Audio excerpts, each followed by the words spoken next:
Grace and peace to you all. This is Pastor Pimpong. Today is the 5th day of the 11th month of the new year. We are the 5th of November, and by God's grace, I have been able to walk about 9.3 miles this distance into Julian. I am actually in the outskirts of Julian, right on Liberty. You can see behind me the sign, the old Julian Airport.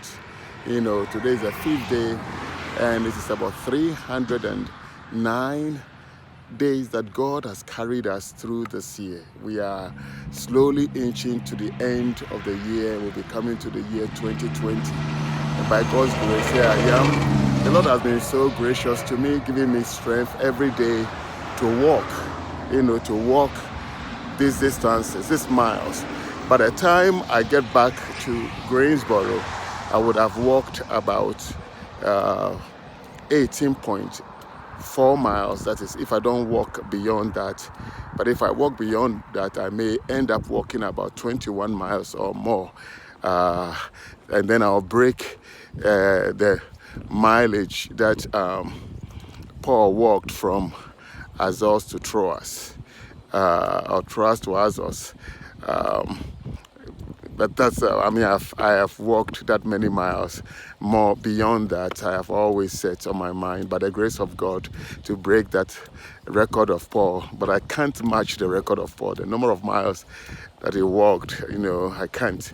But by the grace of God, I've been able to do a little bit of that, let alone breaking the number of miles that Jesus walked this earth and his disciples.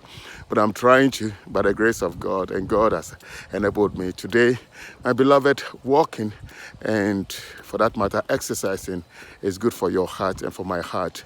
And my prayer is that every opportunity you get, not everybody has that much time on their hand, but the little time that you get, please use it and use it wisely. Exercise is good, walk, because we were created to walk.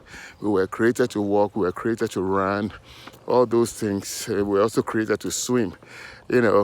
I can't swim, I can't ride a bike. In fact, I quit riding a bike after my first accident with a tricycle. So I know you are laughing, so since then, I've not gone near. I don't fancy learning how to ride a bike. But walking, by the grace of God, is what I'm doing.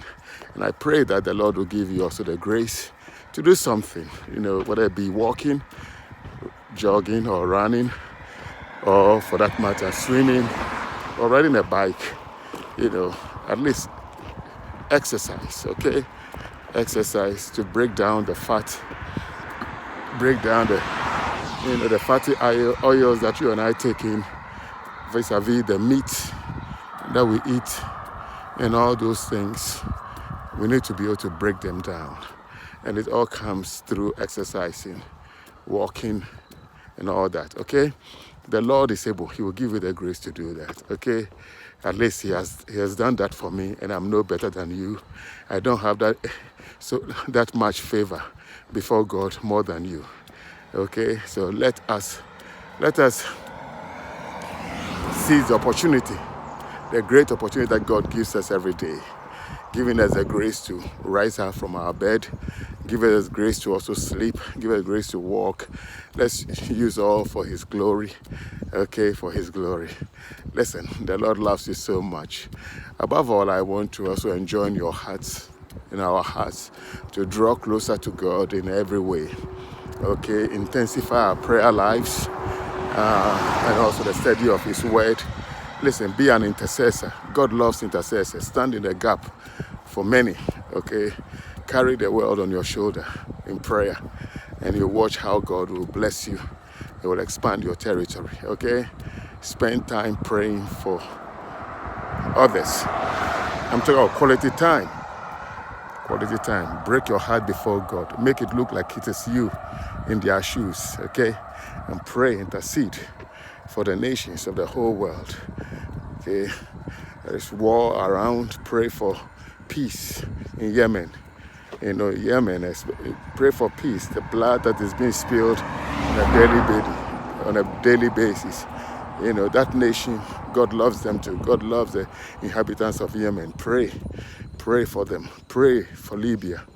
You know, pray. All that violence there, pray that the Lord will intervene, that they will give their heart to Christ, that there will be peace in Libya. Pray for Iraq. These are all hotspots. You know, there are a lot of places where blood is being spilled. And you and I have to pray. Pray that the Lord will intervene. Because all those flesh are God's. He loves them all. God loves them all. And when you stand in the gap for them, the Lord hears those prayers. The Lord blesses people who are intercessors. Okay, people who set upon themselves to carry the world on their shoulder in prayer on their knees. The Lord loves people like that. And for such people, they are the apple of God's eye. Be the apple of God's eye. Okay? God bless you. This is Pastor Pimpon. Listen, I love you. I love you. But there is somebody who loves you the most. His name is Jesus Christ. Love him back. God bless you. Have a wonderful, wonderful, wonderful day. In Jesus' name. This is Pastor Pimpon reporting to you from Julian, North Carolina, on my way back to Greensboro, a distance of 9.2 miles. Okay? God bless you. Bye-bye. Listen, I love you. God bless you. Grace and peace. Bye-bye.